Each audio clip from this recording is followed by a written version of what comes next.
Here. Okay, great. I'm sorry for the delay. If you want to adjust your volume, you can do it on the back. If your audio doesn't have a light, it's not on, so you can change to another headset. Okay, perfect. So, good afternoon, everyone. I'm sorry for the delay, everyone. So, we are here for powering sustainable supply chains, unlocking ESG impact through data. And this is a session powered by Women in Data.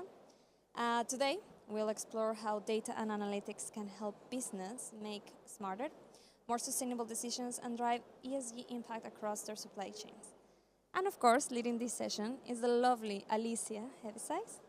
She is head of ESG in Dun & Bradstreet, go-to-market, and she has a lot of experience in analytics, consulting, and product management.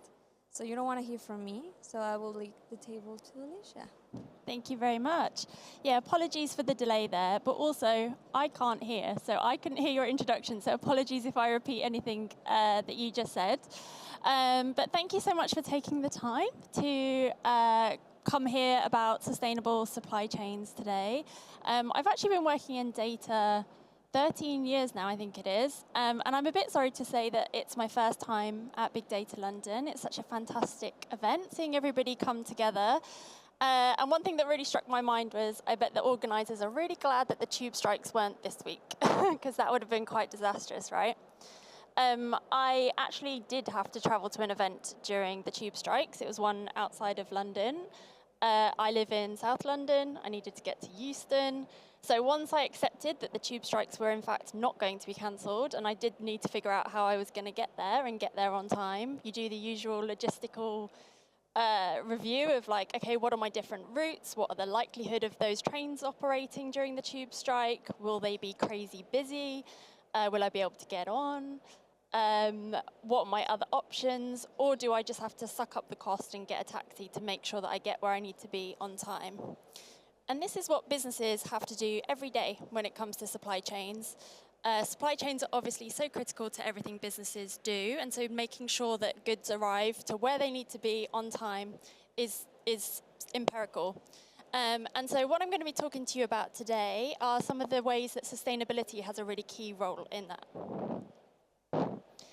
So maybe a bit predictable, talking about ESG, I'm going to start with climate change. It is happening. The Earth is slowly warming, as you can see on the chart here. In fact, we had our hottest day ever on record last year in July, as recorded by NASA. So year on year, the Earth's getting hotter. And one of the really key outcomes of that is what we call climate events, or physical climate events, are becoming more and more prevalent, but also more and more severe. So not only are they happening more often, the impact of them is greater and greater.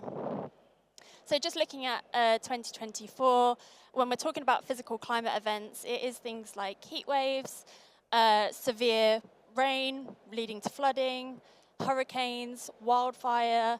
It's a really extensive list of these events that are occurring. And actually, when we look at the US in particular, they are currently having a $1 billion climate event every 3 weeks. 40 years ago, they were having a $1 billion climate event every 4 months. So this is just becoming more and more of a problem that businesses can't ignore, considering and trying to understand how these climate events might impact their business operations and their supply chain. So I'm going to talk you through a case study. It's not a happy topic. Thailand in July 2011 had a really severe flood. It was horrific. 9% of the total land area of Thailand was flooded. People were hugely affected. There were hundreds of deaths. It was really quite devastating. The damages were huge. And actually, every single province in Thailand was affected by this flood. Bangkok in particular and its vicinity were completely paralyzed for 2 months. You can see from the pictures. People couldn't get where they needed to go. Everything was at a standstill. So that Thailand flood in 2011, there was a study done by Forest Liden Sanctuary in 2022, so they're based in the Stockholm University, and their study on what was that impact of that flood in Thailand on Swedish firms. Despite the fact that they're 8,000 kilometers apart, the impact was actually quite significant. And the reason the impact was quite significant was because at that time, Thailand was producing 43% of the world's hard drives. So possibly, predictably then, production fell in Sweden by up to 84% for IT equipment in particular, but other sectors were also impacted. But it really is a domino effect. So again, maybe not surprisingly, Thai imports by Swedish businesses fell by around 90%. But that domino is that actually imports of other goods from other countries also fell by a really significant amount of around 80%. Because the reason is if you're missing a really critical component to the thing that you're trying to build, all of a sudden you don't need all of the other components. And so it really puts a halt on production. Losses were significant, so 3 billion euros were lost in sales by Swedish firms. But the other interesting thing is, despite production resuming to normal in 6 months, Swedish firms were impacted by 2 years. And this was one of the benefits of this study being done a decade after the event itself. They really were able to see how long that lasted and how that carried on for those Swedish firms. And this is really down to businesses not being prepared for these events happening and what the contingency is and what they can do to manage that. And that's why their impact was so much longer than that in Thailand. So supply chains are really significantly impacted by these climate events. So it's not just the scarcity in certain components in supply chain, but also just raw materials in general. We see reduced manufacturing capacity, obviously disruption in transportation, trying to get things where they need to go. In the last couple of years, actually, the Rhine River in Germany, which is a really key transport channel for businesses, in the last few years, it's been significantly disrupted due to drought. And then the following year, it was really significantly impacted due to flooding. So it constantly is a changing impact of what's going to happen and how do we make sure goods get to where they need to go. Which obviously disrupts business continuity as well, even down to just making sure your employees can actually get to work and do the jobs that they need to do, which of course leads to increased costs, but also reputational damage. Both consumers and businesses don't want to work with businesses that they can't rely on. And so the cost of this, we're just going to see continue to increase. So even by next year, the projected cost of environmental risks in supply chains is expected to be $120 billion. But actually, even by 2050, that's expected to go up to $25 trillion. So the urgency is really building for businesses.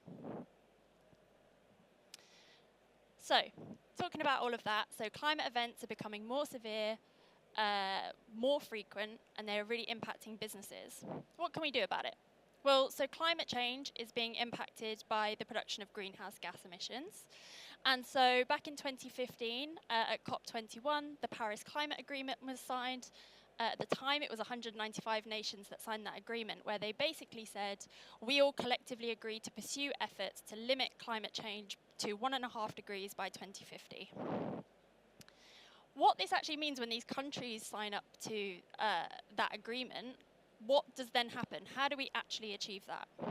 Well, a really key lever is businesses. They are producing what we as consumers use, but also their business activities are a really key part of GDP for countries. So that the pressure then goes onto the companies. So how do they do their effort to progress towards net zero? We use something called the GHG protocol. So the GHG protocol, or the greenhouse gas protocol, splits out how businesses should measure their emissions into 3 scopes. So scope 1 are all of the emissions directly associated to that company, so everything under their roof. Scope 2 is still everything directly related to that company, but specifically energy use. So how much energy are they using to heat and cool? And then we get to scope 3. So scope 3 is split up into 2.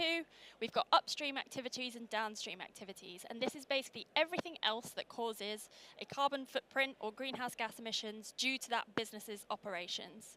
So you can see on here, it's everything from business travel to employee commuting, to the use of sold products. So how energy intensive is this laptop that my company's making?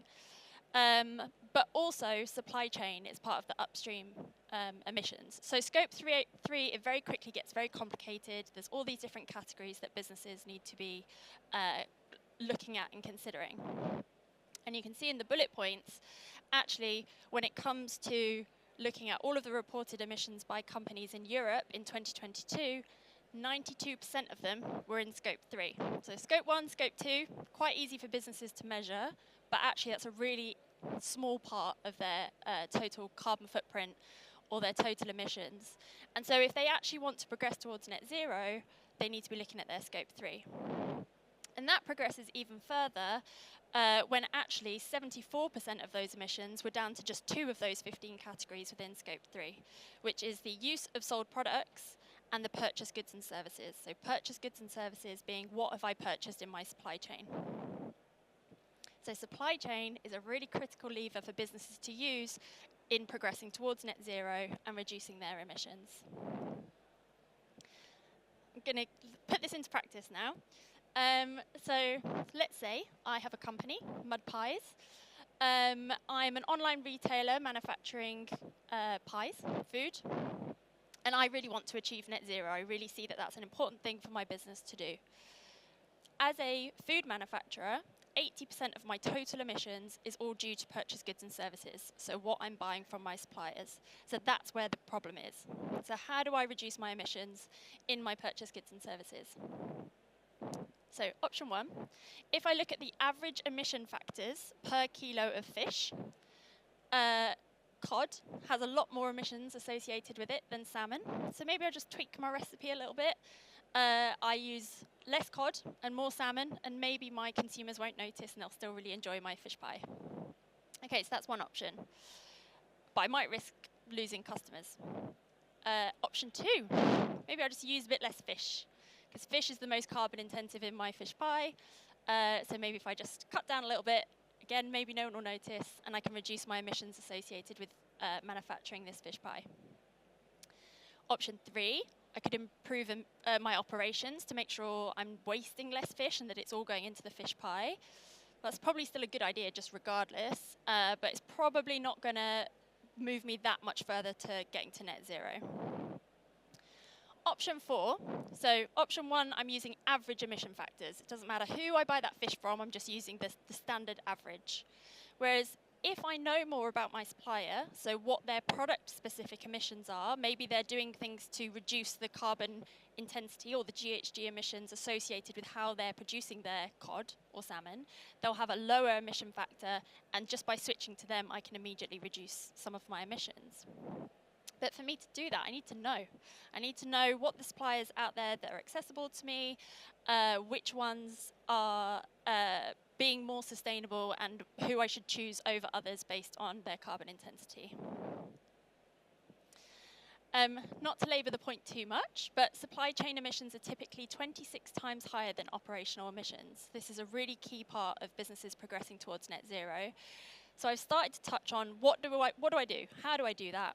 Well, I need to capture the greenhouse gas emissions data on my suppliers. I need to know who they are, what they're doing, what their sustainability performance is.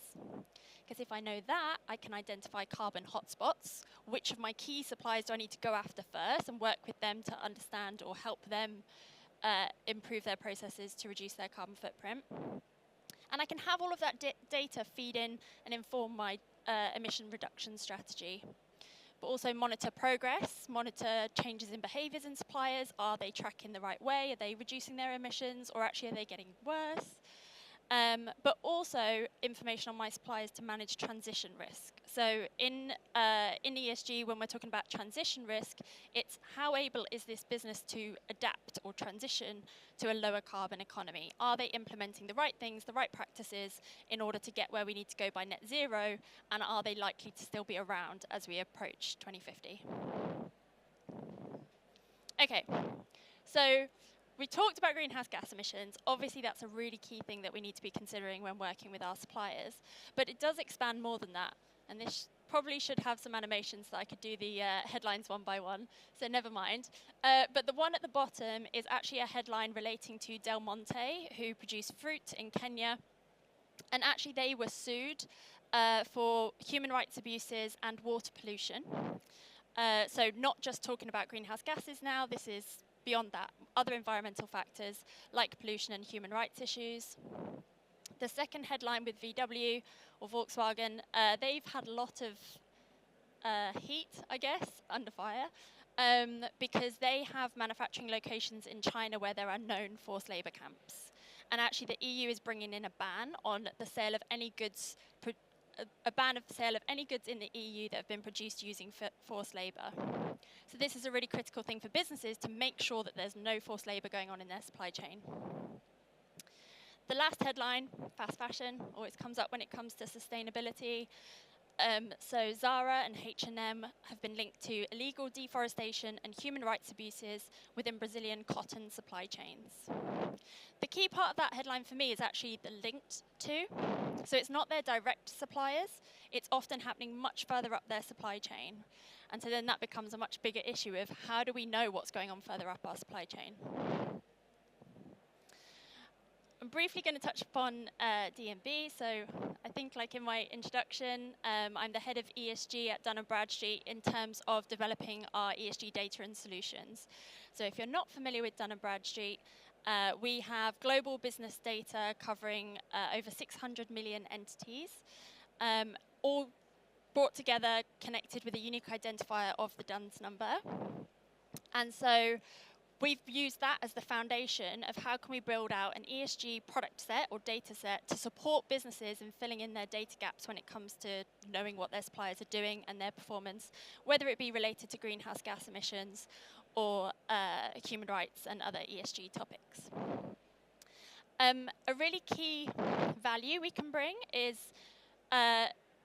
using that foundational data to go out and gather data from as many data sources as possible, bring it all together, and the goal is actionable insight for our clients. So really facilitate that data flow so that we can help them be more informed and understanding their suppliers.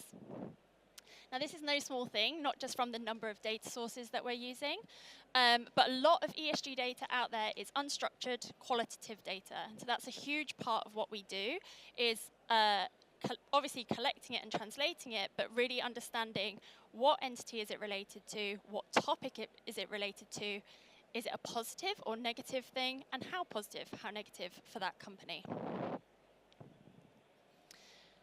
The other thing we've started to touch on, understanding performance through the entire supply chain, so not just at the tier 1 level.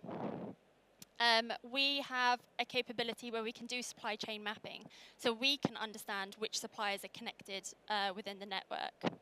So again, I'm going to talk you through an example, and this is actually a real example, although on a really small subset. So in this not very pretty infographic, we've got tier 1 suppliers as the blue dots, and the grey dots are all of the tier 2 suppliers that are connected to them. And what you can see is it's really not a simple connection. You've got many tier 2 suppliers that are connected to tier 1s connected to each other. And so if we take the example of that red dot, so one tier 2 supplier is impacted, they're actually a supplier to 3 tier 1 suppliers, and a strategic tier 1 supplier has been severely impacted. So actually, all of a sudden, that tier 2 supplier becomes really critical to my supply chain. This gets even worse when you go up another tier. So I actually was on a call on Monday where we were running through a demo, and we took 55 suppliers at tier 1 level, and we mapped to tier 3. And when we went to tier 3, it got to 1.3 million companies. And my colleague was teamsing me on the side going, that can't be right. But it is. That is what happens when you start to build suppliers on suppliers, and we've not even taken into account here corporate structures. So what about if we start worrying about these suppliers' parent companies? So actually another real risk when it comes to, yes, it's helpful to have data to understand what our supply chains look like, but we need more information to understand critical suppliers within our supply chain. We don't need to worry about every single dot on that page, so how can we use data to inform which ones we do need to worry about? So, just to round up, and hopefully I've given you a bit of an introduction to the importance of data, but in particular sustainability data when it comes to managing supply chain risk and disruption. The first step is to map it. Understand the supply chain connections, all of the network within that, which is a huge data management piece. Who are my suppliers? Who are they working with? Who are their parents? but also critically, what is the product flow between those suppliers? So which ones matter most to me operationally so that I can stay manufacturing or producing whatever my company does? As the head of ESG, I have focused on climate risk and sustainability a lot, but obviously in today's climate, there are so many other factors that all get brought in here. Tariffs, dare I say it, all the geopolitical instability, but also sort of the more standard risks that we're used to, like financial risk, fraud risks, cyber risk, that's becoming more and more prevalent, sanctions. And so there's so many different layers to risk that businesses need to be applying to their supply chain to understand exactly what their exposure is. And on exposure, and I've kind of already touched on this, there's a difference between what's my operational exposure, so which of my suppliers are critical to my operations, but also how am I exposed from a compliance perspective. There's many regulations coming out now across the EU on really putting the responsibility on businesses to be managing these risks within their supply chain. So that is things like the deforestation regulation in the EU, the ban on forced labour, like I already mentioned, and these regulations are really just stepping up for businesses year on year. Reputational is a really big thing, so those headlines just touched on it. And consumer pressure is a really big part of this. But also, as we've seen with Scope 3, as businesses are wanting to progress towards net zero, they push that pressure onto their suppliers and influence their supplier behaviours to also be progressing towards net zero. Thank you very much for your time today. Like I say, it's a real honour to be here. And I think we do have time for Q&A.